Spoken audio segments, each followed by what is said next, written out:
September 3, 2025 అంటే ఈ సంవత్సరం మీకు చైనాలో వాళ్ళ విక్టరీ డే పెరేడ్ అని అంటారు. అంటే రెండవ ప్రపంచ యుద్ధంలో మీకు చైనా సాధించిన విజయం అంటే ఇందులో రష్యా, అమెరికా లాంటి దేశాలు కూడా ఉన్నారు. కానీ వీళ్ళు విడిగా విక్టరీ డే పెరేడ్ అని చెప్పి ఒక చాలా పెద్ద ఈవెంట్ కండక్ట్ చేస్తారు. సో ఇప్పుడు షాక్ ఆఫ్ ద వరల్డ్ ఏమిటి అంటే ఈ విక్టరీ డే పెరేడ్కి నరేంద్ర మోదీ గారు రావాలి అని చెప్పి చైనాకు సంబంధించిన మీడియా ప్రత్యేకమైన ఆహ్వానాన్ని వాళ్ళు అందిస్తున్నారు. సో ఒకవేళ ఇది జరిగితే అంటే చైనా వాడి విక్టరీ డే పెరేడ్కు మోదీ గారు బెయిజింగ్ వెళితే జస్ట్ ఇమాజిన్ అండి పరిస్థితి ఎలా ఉంటుంది. సో అమెరికాలో ప్రకంపనలు అని చెప్పి మాట్లాడుకోవాలి. అంటే ట్రంప్ గారు వేస్తున్న సేమ్ సైడ్ గోల్, తన శత్రువులనంతా కూడా ఆయన కలిపేస్తున్నాడు. కలిపి అమెరికాకు ఎలాంటి నష్టము జరగకూడదని చెప్పి వాళ్ళ పాలసీ మేకర్స్ ఆలోచిస్తున్నారు. సరిగ్గా అదే లక్ష్యంగా ఈయన పనిచేస్తున్నాడు. సో మెల్లమెల్లగా అమెరికా యొక్క శత్రువులంతా కూడా కలిసిపోతున్నారు. ఒక్కటి ఫ్రెండ్స్, జియో పాలిటిక్స్లో నువ్వా నేనా అన్నట్టు ఉండకూడదు. నువ్వు నేను విన్ విన్ సిచ్యువేషన్ అని మాట్లాడతారు. నీకు ఉపయోగం ఉండాలి, నాకు ఉపయోగం ఉండాలి. అంటే భారత్ రష్యా రిలేషన్షిప్ చూడండి, వాళ్ళు చాలా పెద్ద లెవెల్లో మీకు లాభం పొందుతారు. మనకు కూడా కావలసిన చమురు అనండి, ఆయుధాలు అనండి, మీకు ఈ బ్యాలెన్స్ అనేది భారత్ రష్యాల మధ్య క్లియర్గా చూడొచ్చు. ఇప్పుడు కాదు మీకు రష్యా యుక్రెయిన్ యుద్ధము కాదు, మీకు దశాబ్దాల వారీగా గివ్ అండ్ టేక్ పాలసీ అనేది ఈ ఇరు దేశాల మధ్య ఎప్పుడూ కూడా ఏ రోజు కూడా వీళ్ళు గొడవలు పడింది లేదు, నువ్వా నేనా అనుకున్నది లేదు. మన మధ్య మంచి ఫ్రెండ్షిప్ ఉంది, ఇలాగే కంటిన్యూ చేద్దాము అని చెప్పి అనుకుంటారు. ఇంకా బ్రహ్మోస్ విషయంలో కూడా వ్లాదిమిర్ పుతిన్ స్వయంగా మీకు ఇనిషియేటివ్ తీసుకొని మనకు ఏమేమి కావాలో ఫైనల్గా టెక్నాలజీ ట్రాన్స్ఫర్ కూడా ఆయన చేయగలిగాడు. ఇది అమెరికాతో లేదు. సో ఇవాళ సమీకరణ ఏమిటి? చాణక్య నీతి అని చెప్పి మాట్లాడుతున్నారు. ఒకవేళ మోదీ గారు సెప్టెంబర్ 3వ తారీఖు చైనా వెళితే రిగ్ అనబడే రియాలిటీ, రష్యా, ఇండియా, చైనా, మీకు ఇది ఎంత పెద్ద అలయన్స్ అంటే మీకు వెస్టర్న్ కంట్రీస్ ఇక జన్మలో కోలుకోలేరండి. ఎందుకు అంటే ప్రొడక్షన్ అని మాట్లాడారు అనుకోండి, చైనా భారత్. చైనాను ఎందుకు ముందు ఉంచుతున్నాము? గత 30 ఏళ్ల నుంచి వాళ్ళు ఈ ప్రయత్నాల్లో ఉన్నారు. ప్రపంచ స్థాయిలో ఎక్కడైనా ఏ దేశమైనా చైనా ప్రోడక్ట్స్నే వాళ్ళు కొనే విధంగా ఒక స్ట్రాంగ్ ప్రజెన్స్ని వాళ్ళు ఏర్పాటు చేసుకున్నారు. గత 10 ఏళ్ల నుంచి మనము ఈ పనుల్లో ఉన్నాం.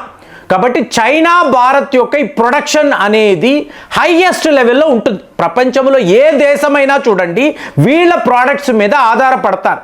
సో ఇమీడియట్గా వెస్టర్న్ కంట్రీస్ ఈ ప్రోడక్ట్స్కి దూరంగా ఉండాలి. వీళ్ళు కలిసిపోయారు అనుకోండి, ట్రంప్ మాట్లాడుతున్న టారిఫ్ ఆటోమేటిక్గా దానికి వ్యతిరేకత. సో భారత్ చైనా కలిసిపోయింది అని అంటారు. ఇప్పుడు 3వ లెవెల్లో చూశారు అనుకోండి, మీకు ఎనర్జీ అలాగే ఆయుధాలు, రష్యా. సో ఇప్పుడు ఈ 3 దేశాలు ఒక టీంలో ఉంటే ఇదే బ్రిక్స్. సో బ్రిక్స్ రియాలిటీ అంటే బ్రిక్స్ కరెన్సీ వస్తుంది, ఒక కొత్త బ్యాంకింగ్ వ్యవస్థ వస్తుంది, వీళ్ళ మధ్య వీళ్ళు వ్యాపారం చేసుకుంటూ ఉంటారు. వరల్డ్ బ్యాంక్ అనేది ఉండదు, ఇంటర్నేషనల్ మానిటరీ ఫండ్ ఉండదు, అమెరికా డాలర్ను టోటల్గా వీళ్ళు తొక్కేస్తారు. ఎక్కడ ఎవరు కూడా యుఎస్ డాలర్ని వాడరు. ఈ దేశాల మధ్య వ్యాపారము, వీళ్ళ మధ్య మీకు లావాదేవీలు, మీకు అగ్రిమెంట్లు ఇవన్నీ ఉన్నాయి అనుకోండి. సో ఒక న్యూ వరల్డ్ ఆర్డర్. ఇదే యూరోప్ యూనియన్ యొక్క ప్రెసిడెంట్ ఉర్జులా మాట్లాడుతున్నారు, అమెరికా పతనము ఖాయము. ఇంకా యూరోప్ యూనియన్ కూడా ఏం చేస్తుంది? అమెరికాతో మెల్లమెల్లగా దూరం అయిపోతున్నారు. ఎందుకంటే ట్రంప్ వాళ్ళని కూడా బెదిరిస్తున్నాడు. అంటే ఇక్కడ నువ్వా నేనా కాదండి, నేనే అమెరికా అధ్యక్షుడుగా నేను చెప్తున్నదే ఇక్కడ జరగాలి అన్నప్పుడు ఇది స్వయంగా అమెరికాలోనే తీవ్ర స్థాయిలో వ్యతిరేకత. వాళ్ళు ఎవరూ ఒప్పుకోవడం లేదు. మీరు ఒక దేశముగా ఐసోలేట్ అయిపోయి ఎక్కడా బతకలేరు కదండి. మోరోవర్ అమెరికా లాంటి దేశము ప్రతి ఒక్క విషయంలో చైనా, భారత్ లాంటి దేశాల మీద ఆధారపడతారు. మీరు ఒక సూపర్ మార్కెట్కి వెళ్ళారనుకోండి, అక్కడ ప్రోడక్ట్స్ ఉంటాయి. అమెరికా ప్రోడక్ట్స్ను 90% అమెరికన్స్ పెద్దగా ఇష్టపడరండి. ఎందుకు? మీకు ధర ఎక్కువ, క్వాలిటీ అంటారా ఒక మాదిరిగానే ఉంటుంది.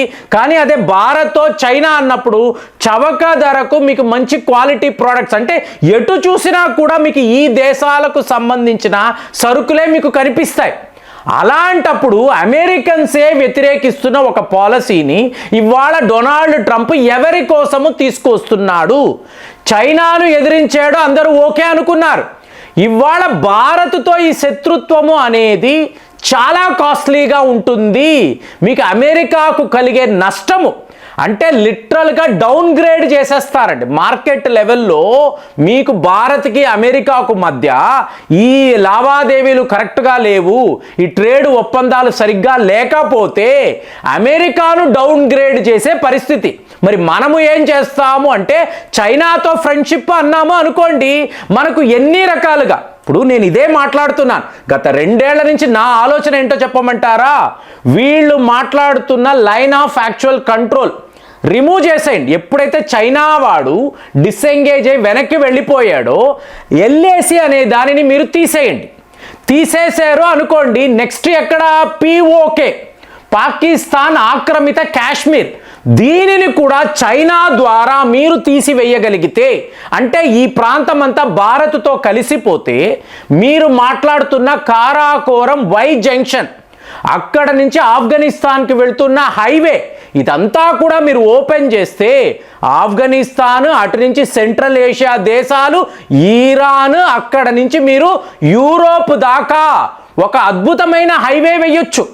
చైనా వాడికి ఏమాత్రము తన వ్యాపారము ముఖ్యము, తన జీడిపి ముఖ్యమని అనుకుంటే ఈ చిన్న పని, ఒక పాకిస్తాన్ లాంటి దేశాన్ని చూసుకొని ఇంత పెద్ద అవకాశాన్ని వాడు పోగొట్టుకుంటున్నాడు. మరి ఈ స్ట్రాటజీ వాళ్ళకి లేదా? లేదండి, భారత్తో కలవడం మాకు ఇష్టము లేదు అనుకుంటే మరి ఇవాళ ఎందుకు మాట్లాడుతున్నావు? ఎలిఫెంట్, డ్రాగన్ కలిసి డాన్స్ చెయ్యాలి, ఇవన్నీ ఎందుకు మాట్లాడుతున్నావు అంటే ఒక క్లారిటీ లేకపోవడం. పాకిస్తాన్ వల్ల నీకు ఎటువంటి లాభము లేదు అన్నప్పుడు ఆ దేశాన్ని లిటరల్గా డంప్ చేయాలి. సో డంప్ చేసి నీతో నాకు ఏం వద్దురా, ఇదే ప్రాజెక్టే. మీకు వీడు మాట్లాడుతున్న బెల్ట్ అండ్ రోడ్ ఇనిషియేటివ్ భారత్తో కలిసి ఇక్కడ వాడు చెయ్యగలిగాడు అనుకోండి, ఇది వాడికి ఎంత అడ్వాంటేజ్. అసలు మనకు ఈ పాకిస్తాన్ అనబడే కాన్సెప్టే ఉండదు. ఆ దేశము ముక్కలు ముక్కలుగా విడిపోయి ఎక్కడైతే మనకు రావాలో, కాశ్మీరే కదా మన టార్గెట్, అక్కడ ఉండే కాశ్మీర్ కూడా భారత్తో కలిసిపోయి బలూచిస్తాన్ అటువైపు వెళ్ళిపోతుంది, ఖైబర్ పాఖ్తూన్ఖ్వా మీకు ఆఫ్ఘనిస్తాన్తో కలిసిపోతుంది. ఒక ఇస్లామాబాద్ ఒక చిన్న రాష్ట్రము అనాలి, దేశము అనకూడదు, చిన్న రాష్ట్రం, ఎవడు పట్టించుకోడు. చైనాను ఎదిరించే ధైర్యము వీళ్ళకి ఉండదు. ఆ పరిస్థితిలో భారత్, చైనా కలిసిపోతే ఇక సెంట్రల్ ఏషియా దేశాలు అన్నప్పుడు ఇవన్నీ కూడా రష్యా దేశాలే కదా. సో ఇప్పుడు మీరు చూడండి, ఒక భారీ ప్రెజెన్స్ అంటే ఎలా ఉంటుందంటే, వెస్టర్న్ దేశాలు ఇంతవరకు ప్రపంచాన్ని చేసిన మోసాలు, మేమే మీ రూలర్స్ అని చెప్పుకుంటూ వస్తున్న ఈ నాటకాలు సర్వము ఆగిపోతాయి. సో ఎవడు కష్టపడతాడో, ఎవడు దేశము గురించి ఆలోచిస్తాడో వాడిదే రాజ్యము అనే పరిస్థితిని మనము తీసుకురాగలిగేమో అనుకోండి, అప్పుడు ఈ ప్రపంచం ఎలా ఉంటుంది? సో ఈ అమెరికా, యూకే లాంటి దేశాలు ప్రతి ఒక్క దేశాన్ని దోచుకోవడమే కదండి, దోచుకు తినడమే కదా. అవన్నీ మీకు పక్కకి వెళ్ళిపోతాయి. వీళ్ళు మాట్లాడిన బ్రిటిష్ సామ్రాజ్యము కుప్ప కూలిపోతుంది. అంది చూసే నాదుడు ఉండడు. చైనా, భారత్ లేకుండా ఈ 5 ఐస్ నేషన్స్, ఈ ఆంగ్లో సాక్సన్స్ ఎక్కడా బతకలేరు. అలాంటి ఒక సిచ్యువేషన్ తీసుకువస్తే మనల్ని 200 ఏళ్లుగా వాళ్ళు తీసుకున్న బానిసత్వం సో టోటల్గా ఎరైజ్ అయిపోద్ది. మన ప్రతీకారము 100% జరుగుతుంది. ఒకవేళ మోదీ చైనా వెళితే ఇదంతా కూడా రియాలిటీ అవ్వచ్చు. మరి అలాంటి పరిస్థితి వచ్చినప్పుడు భారత్కు ఉన్న అడ్వాంటేజ్ ఏంటి, చైనా వాడికే చాలా పెద్ద అడ్వాంటేజ్. కాబట్టే ఇవాళ రియలైజ్ అయ్యి ఇది మాట్లాడుతున్నాడు. ఇలాంటి ఒక ఫ్రెండ్షిప్ రియల్గా కుదిరింది అనుకోండి, ఫస్ట్ రష్యా వాళ్ళు హ్యాపీ అంటారు. ఇక అమెరికా అయితే టోటల్గా మీకు క్రైసిస్లో పడిపోతారు. ఇలాంటి సిట్యువేషన్ వస్తుందని మీరు నమ్ముతున్నారా? కామెంట్స్లో రాయండి. మళ్ళీ వచ్చే వీడియోలో కలుద్దాం. జై హింద్.